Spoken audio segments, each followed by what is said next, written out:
सगळं काही करतोस रे, पण तरीही शेवटी तूच का रडतोस? हीच परिस्थिती आहे ना?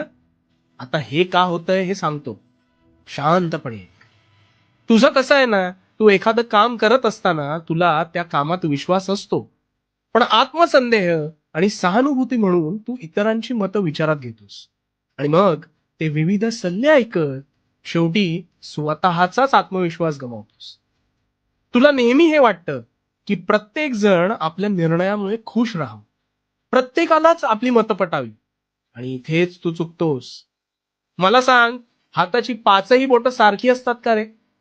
नाही ना. हा निसर्गानेच आखलेला नियम आहे. हे येतंय का ध्यानात? अरे मग सगळी माणसं समान स्वभावाची कशी असू शकतील? तुझ्या निर्णयावर काही जण सहमत असतील, तर काही नसतील. हा ज्याचा त्याचा प्रश्न आहे. मुळात 1760 लोक